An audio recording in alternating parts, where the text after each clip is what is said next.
10 గంటలకు ఆ టైంలో అయితే ఇంట్లో పనులు అన్నీ చేసేసుకొని ఇక్కడ వచ్చేసి రాగి జావ అయితే తాగాను నేను. అందులో కొంచెం మొలకలు ఉంటే మొలకల్ని యాడ్ చేసేసుకొని అయితే తాగేసాను. ఇలా తాగేస్తే ఒక 2-3 గంటల వరకు అయితే ఆకలి కాదు. తర్వాత అయితే రైస్ కూడా పెట్టేసుకున్నాను మధ్యాహ్నం కోసము. రైస్ పెట్టేసి క్యాబేజీ కర్రీ చేద్దామని చెప్పేసి ఇక్కడ నేను పచ్చి కొబ్బరి వేస్తాను ఎక్కువ మట్టుకి. పచ్చి కొబ్బరి, అందులో పచ్చిమిర్చి, అల్లము, కొంచెం కొత్తిమీర, ఒక టమాటా, కొంచెం జీలకర్ర, కొంచెం సాల్ట్ వేసి అయితే మిక్సీ పట్టేసుకుంటాను.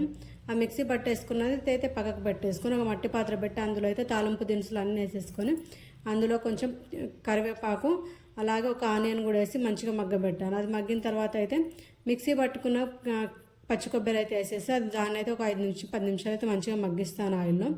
అది మగ్గిన తర్వాత అయితే కొంచెం ఉడికించుకున్న క్యాబేజీని అయితే అందులో వేసేసి ఇలా కలిపేసుకోవాలి. మొత్తం కలిసేంత వరకు అయితే మంచిగా కలిపేసుకుంటాను. ఇంకొక వైపు అయితే టమాటా రసం కూడా పెట్టేశాను మధ్యాహ్నంకు. ఇలా కలిపేసి ఒక 5-10 నిమిషాలు పెట్టేసుకుంటే క్యాబేజీ కర్రీ చాలా బాగుంటుంది. సింపుల్గా చాలా